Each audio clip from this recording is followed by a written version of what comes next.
Cyber ठगों की अनजान कॉल से आप जरा सावधान हो जाइए। इंडिया न्यूज आपको जागरूक करने के लिए ये खास रिपोर्ट लेकर आया है, जिसमें मैं आपको बताऊंगा कि कैसे आपके मोबाइल फोन पर अनजान नंबर से कॉल आता है और आपका बैंक अकाउंट खाली कर जाता है।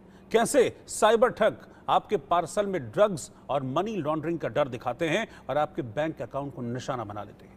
हाल ही में साइबर ठगों ने करोड़ों की ठगी की और उनके खातों से पैसे निकाल लिए।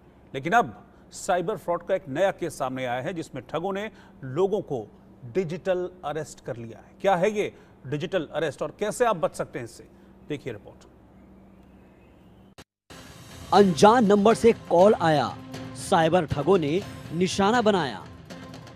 पार्सल में ड्रग्स और मनी लॉन्ड्रिंग का डर, ठगों की नजर आपके बैंक अकाउंट पर। करोड़ों रुपए की हुई ठगी, कई अकाउंट हुए खाली। डिजिटल अरेस्ट के कई सबूत, कहीं आपसे हो न जाए चूक। साइबर फ्रॉड का नया केस, ठगों ने किया डिजिटल अरेस्ट। वक्त के साथ साथ लोग जैसे जैसे इंटरनेट के जरिए डिजिटल हो रहे हैं, वैसे वैसे साइबर अपराधी भी लोगों को डिजिटली निशाना बना रहे हैं। साइबर अपराधी क्राइम के अलग अलग पैंतरे आजमाने लगे हैं।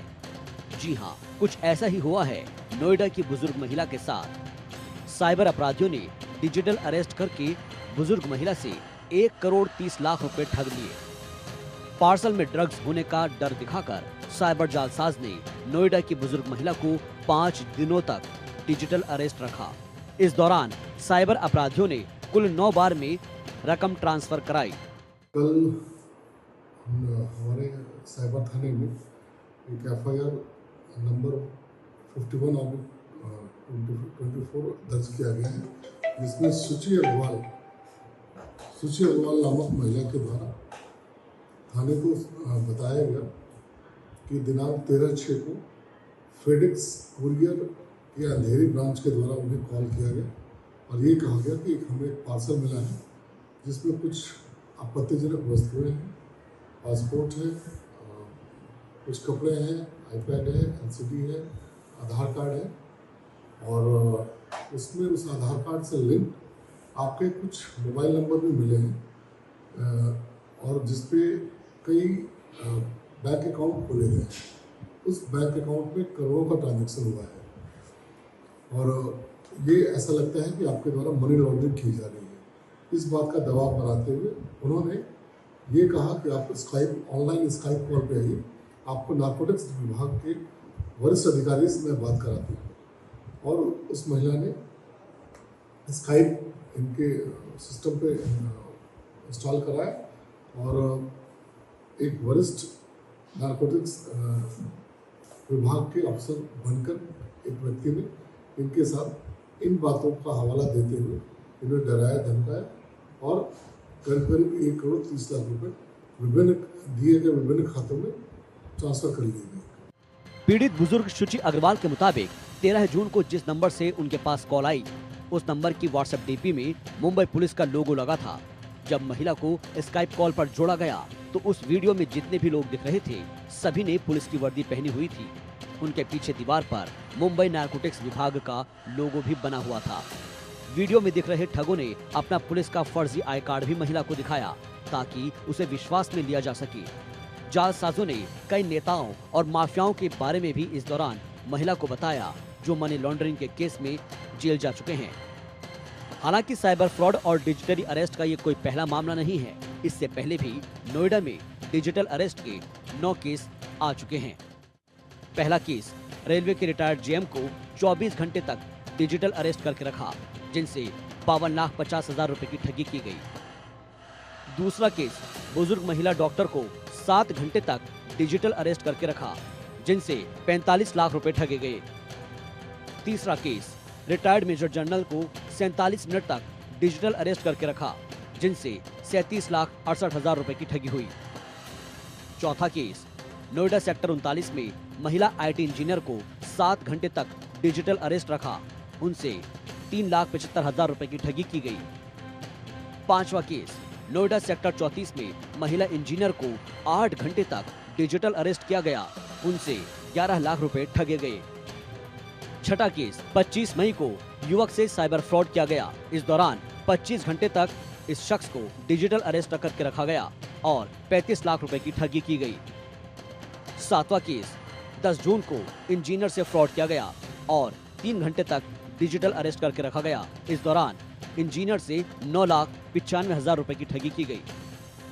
आठवां केस 12 जून को इंजीनियर से धोखाधड़ी की गई, जिसमें उनको 48 घंटे तक डिजिटल अरेस्ट करके रखा गया और 20 लाख रुपए ठग लिए गए। नौवां केस 19 जून को बिजनेसमैन से साइबर फ्रॉड किया गया। उनको कुछ घंटे तक डिजिटल अरेस्ट करके रखा और 5 लाख रुपए की ठगी की गई। फिलहाल बुजुर्ग महिला की शिकायत पर साइबर क्राइम थाने में केस दर्ज कर मामले की जांच शुरू कर दी गई है। जिन खातों में ठगी की रकम ट्रांसफर हुई है, पुलिस उन खातों की जानकारी जुटा रही है। पुलिस का दावा है कि जिन खातों में ठगी की रकम ट्रांसफर हुई है, उनके बारे में कई अहम जानकारियां हासिल हुई हैं। जल्द ही जालसाजों को दबोच लिया जाएगा। जैसे उन्होंने बताया कि लगातार 5 दिन तक इनको किसी अन्य कोई और मोबाइल अटेंड करने नहीं दिया गया, इनको अन्य किसी व्यक्ति से बात करने की इजाज़त नहीं दी गई।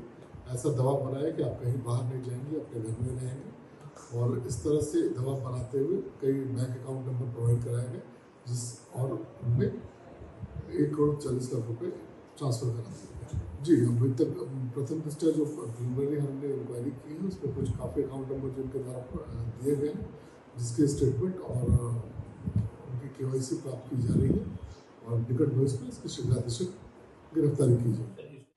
लगातार बढ़ते साइबर फ्रॉड और डिजिटली अरेस्ट के मामलों ने साइबर पुलिस की फिक्र बढ़ा दी है, जिसके बाद पुलिस की तरफ से लोगों को ऐसे साइबर फ्रॉड से बचने के लिए अनजान कॉल से सावधान रहने के लिए जागरूक किया जा रहा है, ताकि साइबर फ्रॉड और डिजिटली अरेस्ट के मामलों पर लगाम लगाई जा सके।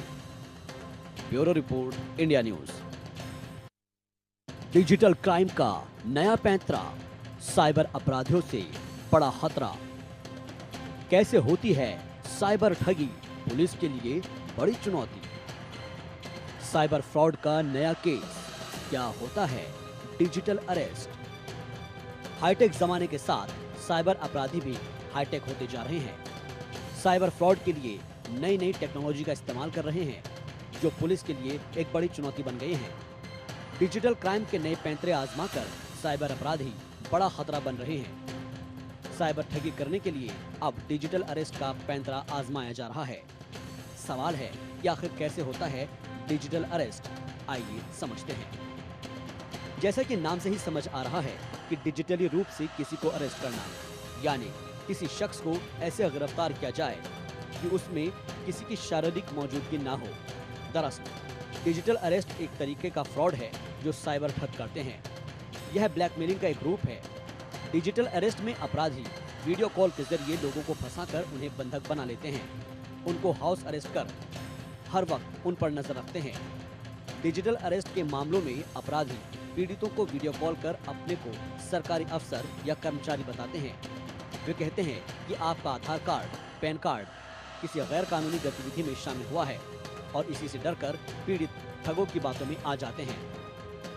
बस यही से ठगी का खेल शुरू हो जाता है। दरअसल विक्टिम कानूनी कार्रवाई और समाज में होने वाली बदनामी के बारे में सोचकर परेशान हो जाता है और कुछ सोच नहीं पाता।